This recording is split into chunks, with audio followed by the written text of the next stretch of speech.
Well, hello. Welcome to the Creative Writing Life podcast, where we talk with writers from all mediums and genres about themselves, their work, and advice they have for other writers. I'm your host, Paul Zeidman, and my guest today is Ron Dwinnells. He is the author of the book we'll be talking about today, 30 Days Hath September. And I'm going to read the bio that's in the back of the book to tell you all about Mr. Dwinnells. Or is it Dr. Dwinnells? It's doctor, but you can call me Okay. just Ron. Just Ron. Okay, that's Yeah, fine. yeah. Ronald Dwinnells lives in Poland, Ohio with his family. His hobbies and activities include traveling, mountain climbing, running road races, and other rigorous physical activities. He is the author of the Axiom Gold Medal winning leadership book, Don't Pick Up All the Dog Hairs, and of course, his other book, 30 Days Hath September, which we'll be talking about today. Ron Dwinnells, welcome to the Creative Writing Life podcast. Thanks, Paul. I'm very happy to be in San Francisco with you. No, Well, virtually anyway. Yeah. virtually anyway. Yes, yes. I'm Yeah. in Northeast Ohio, so Okay. it's a little gray today, but yeah. Yeah, but it's kind of sunny here, so but that's the West Coast for you. Okay, so as viewers and listeners are familiar, we like to start things off talking about anything we may have read or watched lately. And I'll go first just to give Ron a little time to collect his thoughts. Last week was Halloween, and so we had no trick-or-treaters, which is kind of not unusual for our neighborhood. They all go to the other areas. So we watched first we watched It's a Great Pumpkin, Charlie Brown, which I've been watching since I was a child. And still some of the jokes make me laugh. My wife was like, "Really?" I said, "They're still funny." And then after that, we totally changed direction and watched the I don't have the year, but it's probably I want to think like 60, 63. It's The House on Haunted Hill, and that's with Vincent Price and Elisha Cook Jr. And I think it's a one of those classic horror movies. It's a little slow in parts, but still enjoyable, and and it's pretty short, so so it made for a nice Halloween viewing. Yeah. Ron, what about you? Well, I'm not a TV watcher. I don't Okay. watch that much. I get up in the mornings, I'll watch the news for 15 minutes, which is about all I can take of it, and then just to catch up on stuff, and that's about it. My wife likes to watch forensic files every night. She even records them, and sometimes I have to sit there and watch it, and it's really boring. And 9 out of 10 times I fall asleep. So I'm a terrible TV watcher. I'm a terrible movie watcher. I keep myself busy by doing things and reading and writing. So yeah, I'm not. I do have one weird thing. So every year for the last probably 15 years, I would watch the movie Shane. Oh, okay. Uh, Alan yeah, Ladd. on New Year's Day. Yes, Oh, wow. every single year, and I don't know why. I have no idea why, and my kids think I'm weird, but I mean, I know the dialogue that Hmm. I've watched it so many times, and I think I like the scenery of the Grand Tetons in the Sure. background. And, oh, it's Sure. such a beautiful cinematic piece. So, but that's the only thing I do with watching movies and shows and I'm curious. So what was it that started that tradition? Just kind of like, there's nothing on. I've got Shane in the library. I'll just watch that.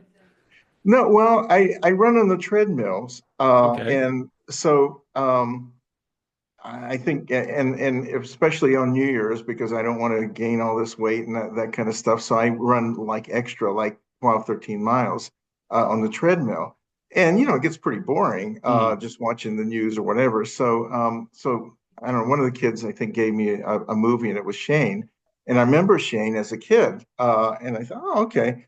So I just got hooked on it, and then I don't know. It's a little weird. I mean, even I think it's a little eccentric, but yeah, it's almost like I can't go without it on New Year's Day. Wow. That's weird. Do you ever want to change it up? Like, oh, this year I'm going to watch, The Wild Bunch or No, Unforgiven. no, no. Okay. It's It's always always Shane. Shane. Yeah, yeah, yeah. And I can't wait because I can follow the dialogues. Okay. Well, oh, Yeah. well, I understand. So by the time you get to this line, you have like 45 minutes left. Yes, yes, yeah, yeah, yeah. And you're right. It does. Yeah. I never thought about that. But you're right. If I'm running slow, then I'll speed up because I know where I'm at with the movies. Yeah, yeah. So it's a little bit of a good timer for me. And Mhm. do you ever, call out at the end with the little boy, Shane, come Oh back, yeah, yeah, Shane? right, right. So you've seen it. You Oh probably yeah. watch it too. on New Year's Day? Haven't seen, I have actually, I have to admit, I haven't seen that movie in quite a long time. I think the first time I saw it was a film class in school, and it was Uh, all about, I think it was about like Hollywood Westerns, and that was just one of the ones that we watched. It was like that and The Magnificent Seven, and all those yeah, classic ones for like the 50s and 60s. yeah, yeah. But that's it, and oh, I did, like I said, I run on treadmills a lot. So I got into the ancient aliens for a while. Yeah. So I guess I do watch some TV. Sure. Yeah, so I watched that as a series. And then what's that mafia show that was on The Sopranos? Oh, Yeah. So that my mafia show. Wow. yeah, yeah, right. I'm in Youngstown, Ohio. It's supposed to be Sure. laden. Yeah. Got it. Got it. Yeah. Okay. Yeah. Well, Ron Dwinnells, let's talk a little bit about you and your background. Now, as we mentioned at the beginning of the show, you are a doctor. So, you're not a full-time author. So, writing is kind of like I'm not calling it a side hustle, but it's something you do in your spare time, it sounds like. So, like, how did you start out? I mean, were you always like, I mean, just writing in your spare time, even like, during, primary education and med school, or just kind of like, was it something you kind of got into a little bit later? Well, I've been asked that before, and I had to think about it, but I I realized that I was a decent writer in high school Hmm. when we took those English literature classes, and we had to compose stories and so forth. And I always did really well. And sometimes the teacher would say, "Okay, could you read it, to the Mhm. class?" And anyway, I enjoyed it. I remember that I really, really enjoyed the creativity part of it. But my parents always pushed me to be more science oriented in school. So, the math, the sciences, and Hmm. all that. So that's what I focused in on. But I realized that kind of like my passion is more like writing and reading. I really enjoyed that. Just So being creative. yeah, yeah. So anyway, as I got older, yeah, I went to college and med school, and then I during my residency, I was extremely idealistic, like we are at our young ages, and I was seeing a lot of patients who were uninsured, underinsured, very poor, and they didn't really have a medical home. They would doctor shop, they would go to the ER and so forth. And back in the early 80s, there were a lot of doctors that didn't take patients who had no insurance because they couldn't get paid. And there were Hmm. even hospitals that turned them away. So, it was a big problem back then. But during my residency, I heard about this grant from the federal government that you could write for um, that would support me starting a clinic just for that type of those types of people that fell into that category. They called them safety net clinics back then. Hmm. So I wrote for the grant, and I loved writing the grant, and I got it. And that's how I started my organization. That was in 1986, and it's grown, and I'm still the CEO there. I was the CEO when I started, but I, um, so I realized that, hey, I must be decent at writing grants, because then I subsequently wrote for more grants, which we got, and we expanded, and we grew, and so forth. So so anyway, and throughout my career, there were always incidences, interesting things that would happen to me, people that I would meet, and so forth. And it stuck with me, and it taught me a lot about humanity, the arts of medicine, instead of the science of medicine, which I knew from med school. Uh, so anyway, I started jotting things down, incidences that happened, and then, long story short, those incidences became a book. And the 30 Days Has September, the one we're talking about, started out that way. Actually, I was a fourth year medical student at the University of Kentucky. That's obviously that's where I went to med school. But uh, the um, the incident was this lady from Eastern Kentucky, which was a really poor area, uh, came to the hospital. I admitted her, worked her up, and long story short, she had pancreatic cancer. Mhm. And that actually occurred on September 1st of 1982. So that was my first day of that rotation. She comes in, I worked her up, and I got to know her during that month. And after about a week, we diagnosed pancreatic cancer at that point, and then I progressively saw her deteriorate, Mhm. and then she died actually on the very last day of September, September 30th. Hence the title, 30 Days Right. of September, and that always stuck with me because I learned so much from this lady. Uh, about passion, compassion, the art of medicine as opposed to the science of medicine that I was learning in medical school. So it stuck with me for many, many years, and then I started writing about it, and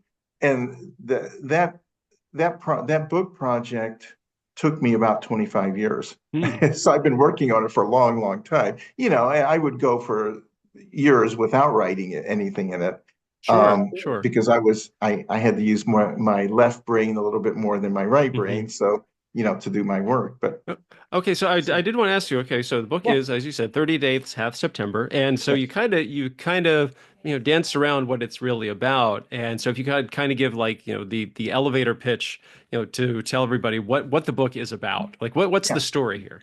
yeah, yeah. The elevator pitch, it's a good term. Is such that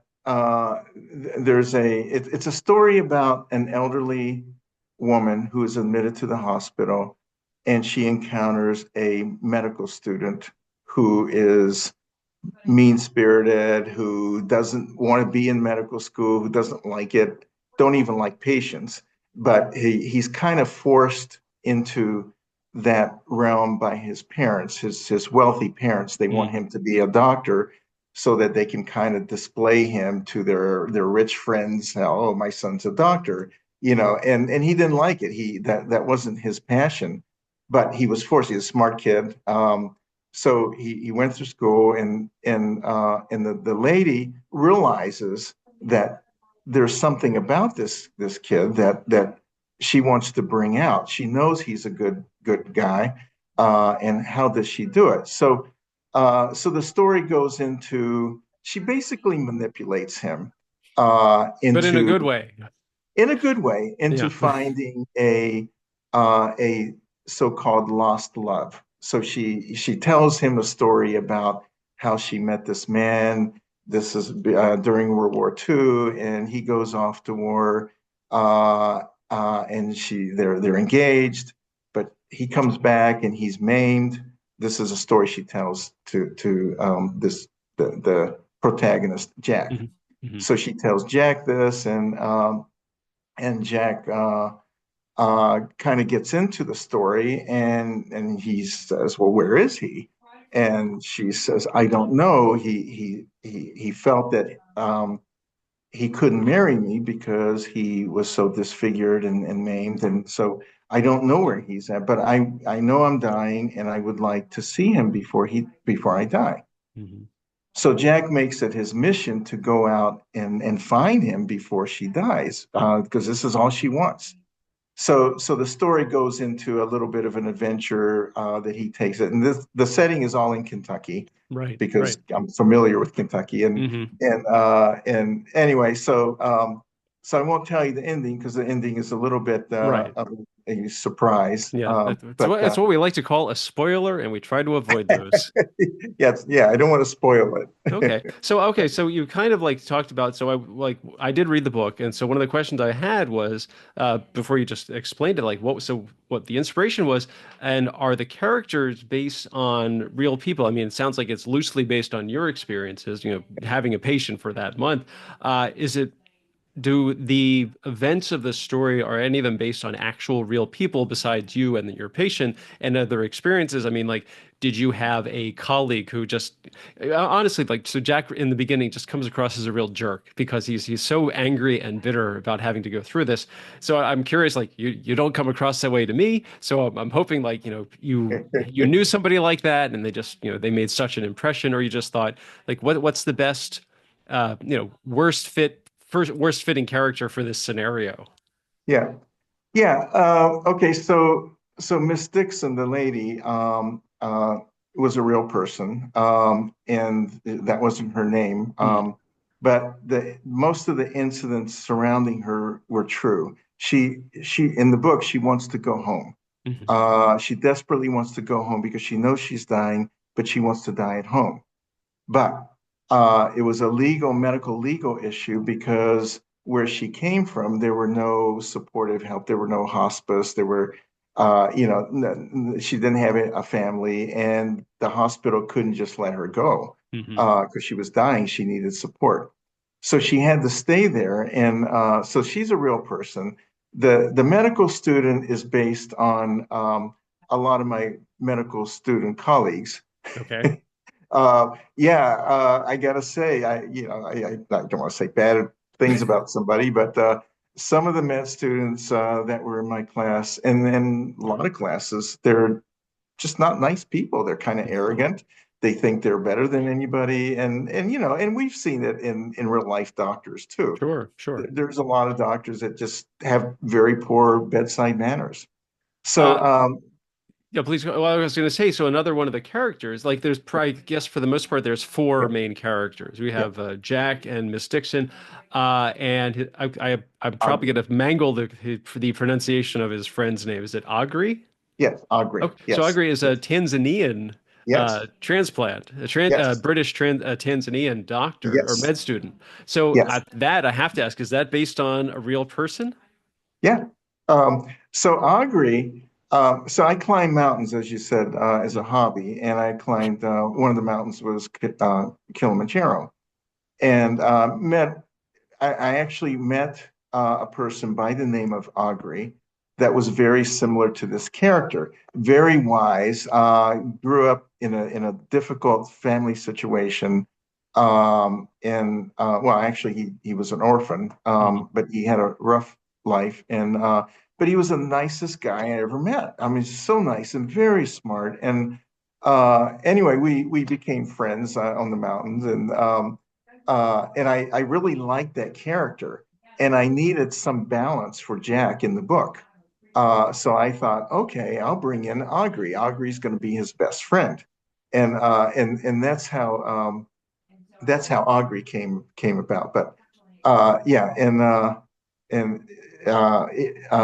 if you haven't been to Africa or Tanzania, I would suggest you go, Paul. It's a whole different world. It's just so beautiful. Oh, The I landscape, from the photos animals. I've seen, yeah, yeah. Yeah, So yeah, I did want to say, so Agri's my first thought he's very zen about the whole thing. He's very calm. He's always he's always telling Jack, you got to calm down. You got to calm down. yes, Then I think yes, then he becomes, well, in the beginning, he even kind of starts out that way. He starts out this way and grows into the role a little bit more. He's almost like the Jiminy Cricket type of thing. You yes. know, your conscience, Yeah, and kind of like you can't always be so emotional. You have to take other people into consideration. It's giving him all these great nuggets of wisdom, and of course Jack in traditional stubborn protagonist just ignores them or lets them bounce off, and it takes the experience of working with this patient for him to kind of gradually lighten up. yeah. Yeah, that's exactly how I wanted to portray it. Mhm. Yeah, and so when I was going through the editing process with the editors, one of the things they didn't like about the book was they didn't feel that I developed the characters well enough, especially Aubrey. And I don't, and I you probably picked it up, but then kind of out in the blue, there's all of a sudden a chapter about his mountain climbing. Mhm. Yeah, and I stuck that in there to try to give the reader more of a portrayal of his character. He's again, he's very wise, he's very smart, he's been through a lot. He was a guide up in the mountains, and he had to deal with life and death situations and so forth. So that's kind of how I tried to develop his character. Although, like you said, from the get-go, he was a smooth talker. He was calm. He was the balance of Jack, and Mhm. that was my original intention of using Aubrey. Okay, yeah, Yeah. actually, that is actually that brings up a great point that I wanted to talk about. So that, as I said, there are four primary characters, but there's always a chapter about one of them. So you have a couple of chapters about Miss Dixon and her backstory about her fella back in World War II, and then Yes. about Jack and a little bit about his background, and then Aubrey, who doesn't get as much focus, but you, as you said, you do have a chapter or two about his background. So while you were developing the story, so was it originally going to be just very straightforward and maybe like the characters were talking about their backgrounds and you decided actually I can have each chapter focus on one aspect of this character's, backstory or their personality? Was it one of those, or did you just kind of like this is how I want to write it? Yeah, it wasn't planned at all. Yeah, somebody told me one, or somebody asked me once, "Are you a planner or a pantser?" And Ah, I didn't know what they were talking about. What's a pantser? And they said, "Well, do you write off the seat of your pants?" yeah, And I said, "Oh, okay, yeah. I'm not a good well, I'm a good outliner for technical stuff. sure. I have written research papers and so forth, but this, to me, the beauty of fictional writing was I could do anything I wanted to. I could write anything. I could create anything. I could put people in different places and so forth. But so no, I didn't even realize that, Paul, until you just said it, that's how I did it. But yeah, it was more for character development and how it fit into the story. um, I tried to keep it somewhat seamless, although I know one of the, not a complaint, but one of the things that people have said about that book is I seem to go different time frames, and Hmm. sometimes they were confused. And okay, I get that, but that was the only way I could develop it with this particular storyline, so that um, kind of fit, and I was able to develop the characters by chapters. But I didn't really realize that. So I guess I'm a Hmm. pantser, and I didn't plan it. It was just came out that way, I guess. Not Well, guess, yeah, but it because did. we've had a lot of guests on the show that I like to ask them, are you big on outlining or are you pantser? And it kind of is almost split down the middle. Like there are some writers, including myself, that I can't just write off the top of my head. I have to actually know where the story is going, and I just like to set things up that way. But I've also had writers who are just kind of like, yeah, just let the characters tell me where things are going to go, and they just kind of go with it. They may have to go back and fine tune it or like realize they were going down the wrong path and have to totally start over. But Yeah. being able to write that way, that's a special skill. And my hat's off to any writer who that's the way they do it. I Well, actually, oh yeah, go ahead. the structure that I tend to use, and it wasn't, I mean, obviously, I didn't go to any kind of writing school or anything like that, um, but for everything that I've written so far, I always start at the end. Hmm. um, because I figured, and it was a subconscious thing, but I realized, well, if I knew how the story ended, then I know what the story's about. Right. So in fact, this particular book, I wrote that was one of my first things that I wrote was that the letter that Mildred left Ah. for Jack. And Hmm. that was one of my first writings in the book. I wanted, and then that kind of told me the story, so then I was able to go back. I started it off. I wrote the begin, I wrote the end, I wrote the beginning, and then I filled in all the middle throughout. So that's kind of what I've used, and I've been working on 3 or 4 other book projects, and that's how I started. Hmm. And yeah, and it's really interesting for me because the filling in is kind of fun. Where does the story go, and how does it go, and why does it go? And then I can always use my end as a reference. Okay, Sure. how do I get to that point with this particular concept?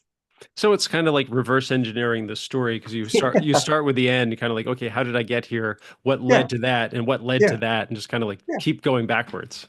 yeah. Good point. Yeah, it's reverse engineering. Yeah, you're right. Okay, that Uh, is it. That is great. I mean, I that is a great benefit for writers because a lot of times a writer will start a project not knowing how it ends, but they're like, I've got a great idea for a story, and they start writing stuff down, and then they realize, oh, then it just becomes a big mess because they don't know where they're supposed to be going. Yeah, So, yeah, but yeah. that's a It's great idea to just start with the end and then work backwards. Uh, yeah. One of the things I did want to ask you about, so there is a ton of detail throughout the whole story, and of course, for the all of the medical related parts, you've got the benefit of being an actual doctor, but also Yeah. even like the things like the World War II storyline about Mm, details about the plane that Mildred's fella is in and the area.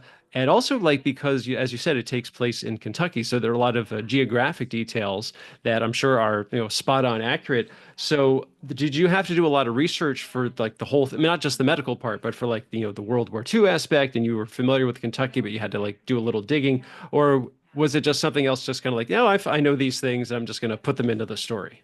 hmm Yeah, the Kentucky thing was second nature because I lived there. My dad was military. Mm, So he was stationed at Fort Knox, Kentucky, and for many years. And I grew up there, went to school there, grade school, high school, college, medical school. So I knew Kentucky very well. I knew the topography, the geography. I knew, the cities, the towns. So that was very easy to write about. The World War II thing, my dad, again, was a military guy. He was in the army, but he would tell me a lot of stories. My mom was Japanese, and she lived through bombings and so forth. So she knew what that was like. She lived during the war, so did my dad. And so when I was a kid, they would tell me stories. And yeah, when I was a kid, I watched a lot of war movies because that's, back then there was a lot of war movies. hmm The Americans always won, right? And yeah, and so. So I think that's where I got a lot of it. Yes, I certainly I am very interested in the B-17 bomber. I don't know why. It's one of those things that I've always was mesmerized by. When I go to these air shows, they usually have a B-17 that I would go hmm inside it, and I don't know. It's if there was anything like transposing yourself in time. That's what it feels like. It feels like that, you know, is this a reincarnation thing? I don't know, but it's really weird. The whole 40s setting is very odd to me. And I feel that way about everything in the 40s, the clothing, the dress, the music. So when I'm writing those chapters that deals with that time period, a lot of it I could go back, I could just feel it, and I would put. I know that sounds weird, but it just does. And um, I would oftentimes, unconsciously, I would have 40s music on, Hmm. on my stereo or whatever. I like 40s music. I don't know Okay. why, but yeah. So that transposes me back to a time period for some reason. Yeah, and I know. Please don't think I'm a super weird guy, but it is a little odd. My wife says I'm weird, but Well, but wives are allowed to say that. yeah, but I was gonna there's say that it kind of adds that authenticity to it, yeah, like doing all the research, but also having the details and kind of like putting yourself in the right mindset. Kind of like, okay, I'm yes, writing, these chapters are set during World War II, so I'll have, I'll have big band music and yeah. Benny Goodman and Artie James and all Right, that kind of right, stuff. right. Yeah, you know him. Yeah, right. hmm Yeah, yeah. I think so. As far as research, yeah, I did some research. I needed a little bit details about the plane, and I knew what the insides looked like because I went hmm to see a lot. Um, but yeah, in terms of overall research, there wasn't that much. The Boy Scout camp scene. hmm I lived there when I was Yeah. a kid. After my dad retired from the army, he went from job to job to job, and one of the jobs he had was he was a caretaker of a large Boy Scout camp in Western Kentucky. Oh, okay. So we lived there for a couple of years, and yeah, so I knew that. I knew how to write that, so because I was there, those Sure. kinds of things. Sure. So yeah, a lot of it is familiarity of things. Okay. I actually wanted to get back to talking about the story for a second. Okay. So, yeah, okay. So you kind of alluded to this before, but my question I had before you explained it a bit. So was the story pretty established when you started, or did you try a few different approaches, kind of like that? You knew it exactly, right? But as you said, you started at the end and worked your way backwards, so that Yeah. probably was a big influence. But as you were kind of like, you put it all together, and did you ever have a moment of like, okay, I don't this scene isn't working, or this chapter, this is not the message I'm trying to convey. Was there a lot of moving things around or just cutting things like, oh, just isn't working, and I just have to start over from page one on this part? Yeah, certainly there was some cutting and moving things around for sure. Um, and I think that's kind of normal. The one major thing that came out actually when my wife read it after I finished the original manuscript was so I depicted Jack as an angry guy. He's yeah, Hmm. again, he's mean-spirited, he's angry, he doesn't want to be there, and so forth. But I never explained it. The original manuscript never explains why. So my wife kept saying, well, why is he so angry? I don't like him. I don't want to read about him. He's just a bad guy. And so when I reread the manuscript, she was right. There's nothing. Why is he angry? Well, he was in my mind while I was writing it the first time. Um, yeah, there were a lot of kids, a lot of my classmates were like that. I don't know why they were like that, but they were. And Hmm. maybe they had the same problems too, but they were kind of mean and nasty and arrogant and so that's why I wrote it. It just is. Hmm. But she had a good point. So that's when again, Kentucky is a big horse farm state and I knew a lot about horses because when I lived there, I used to go and watch the dressages, the competition and so forth, horse races. And so I knew a lot about that. So I thought, okay, so he has a pet and he loves the pet, but the mother's really mean. And, Hmm. so yeah, yeah. So, uh, but that was So you had to kind of give him a reason why he was so angry. yes, yeah. And that was really that was really the only thing that I added from the original concept of the Hmm. story. Because the story again started at the end. I knew how I wanted it to end. And then again, I knew how I wanted it to begin. But that part was missing. Hmm. And Augury came in a little bit later. Oh, so Because again, he wasn't part of the original story. no, because I started the story again about 25 years ago, and I climbed Kilimanjaro about 7 years ago. Hmm. So yeah, so he came in later. The name and it was one of those things that just kind of came to my head, like, oh, like I really needed some way to balance Jack out Hmm. because Jack was too mean. I agreed with that, Right. but yeah, but I didn't give a reason why he was mean. But bringing in Augury, like, man, that really balanced things out. And that's how I. So he's a relatively new guy into the whole book project. So yeah. So once you added these elements in, like the Jack's backstory about why he's so mean, and then Uh-huh. your mentor figure of Augury, Uh-huh. did it kind of like feel like, okay, this is much more put together. It's a much more solid kind of story. Yeah. Yes. Yeah. It significantly improved the story, I felt. And my wife said so too. So she was happy. So, one of those, then Okay. I was happy. But yes, it did. It really transformed the story because when I look back on it, without those two things, without the explanation of why Jack is this way, and without Augury, it's a fairly dull read. Hmm. There's not a whole lot of excitement in there. Like, okay, so it's a mean-spirited guy. He meets this woman. This woman tricks him into doing something to teach him a lesson, sort of, so to speak. And then he changes his ways, and so it's kind of boring. It's a little bit Hmm. trite, but Sure. uh, I yeah. But actually, this I also added have to, color. I also wanted to ask, so when you did the original story, Uh-huh. that did you have Jack's parents? Actually, his dad really doesn't factor into it much. No. Was Jack's mother like still the same kind of character, or was it introducing his backstory about this pet that he had? Did that Yeah. kind of like, oh, hey, that would be a great, further explanation because he's talked about, how angry Yes. he is, and his parents play a big role in that.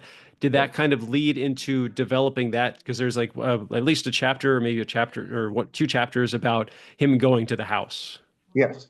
Yes, that became a key as well. And again, that was the explanation of why I wanted to show that he grew up, even though he grew up in a wealthy family, they were dysfunctional. Mm, And this is a reason why he's dysfunctional. So yeah, that really added a lot to that character development of Jack for sure. hmm. Because again, why is he mean? Why is he so ill-tempered? Well, his mom wasn't too nice, you Mm, know. Yeah, yeah. The dad, I kind of made him a little bit of a good guy, right, but right. the mom was, whew, Okay. she was tough.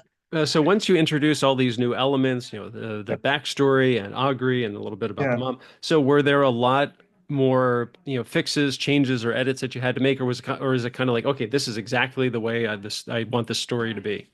Yeah, it was polished up after, Hmm. the way I typically write something is I write a bunch of ideas first, longhand. I just write the ideas. And then I'll put it on the computer and then I'll fix the sentences, the paragraphs, and so forth. And then I edit a lot. I go back many, many, many times to edit and see if it flows right, see if it makes sense, those kinds of things. So then after I got done, then I sent it off to the editors, and I did have a developmental editor look at it too, and she gave me some good suggestions. One of the important suggestions she gave me was that what's that concept about uh, uh, show and not tell, or Oh yeah, don't tell, show. Yeah. Well, I was doing a lot of telling in there, right. a lot of narration and Hmm. so forth, and and she and I wasn't really that familiar with that concept, so I read about it and I thought, well, that makes sense. So that's actually part of the development of some of the newer chapters because I wanted to show more action because I had a Mm, lot of past stuff, right. like yeah, like Aubrey tells Jack about his mountain climbing. Well, okay, but but I wanted to show it. Hmm. So that had a major impact. But anyway, to answer your question, yeah, it was polished up in terms of not so much grammar, more flow, I think. But there Okay. wasn't that much, and then it was done. Okay. Yeah, I do want to interject that you're saying, show don't tell. Like I'm a screenwriter, and so that's a Okay. primary rule. That's what it's all Yeah. about Yeah. because everybody wants you have to see what's happening, and even on in prose form, that the way you write it, it's kind of like painting that picture in our head, but with words. And so Yes. the fact that you were able to pick up onto that, the kudos to the editor for for suggesting that to you. Yeah. Yeah. And I realized it made the book a lot more interesting and exciting Hmm. because I was doing a lot of just telling, and that was kind of boring.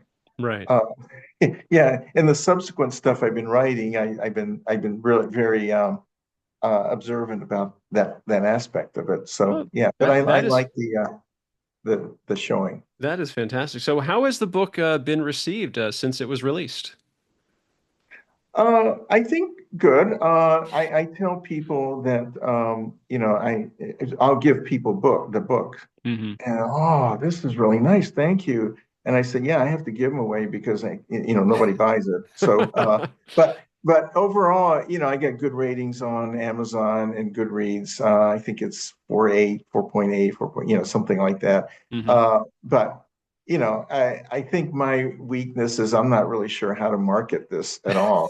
And I realized, well, yeah, I don't think you can market a whole lot when you only have written one or two books. So Hmm. yeah, so I've been writing and not because of that, but I've been working on other books too. The next one should be really, really interesting. it's about a disabled child, a child with disability Hmm. who has positive influence on other people.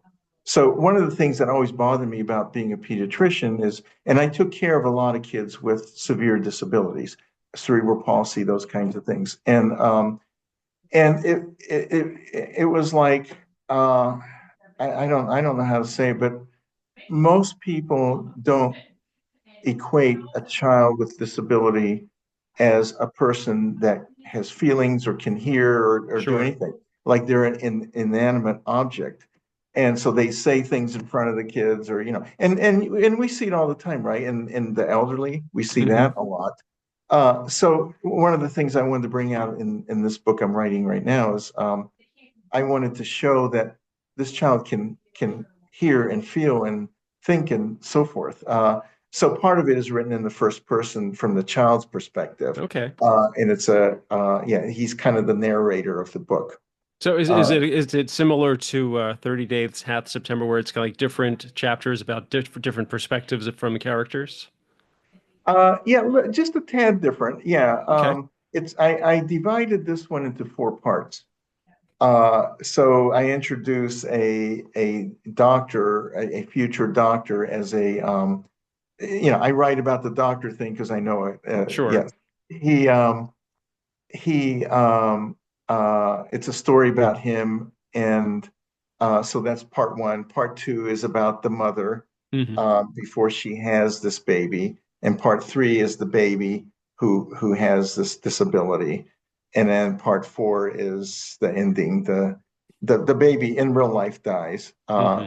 eventually, but he had influence on other people. Like in real life, he did because I think I became a better doctor because he existed. Hmm. Um, so I learned actually a lot about the science of disabilities, cerebral palsy, those kinds of things.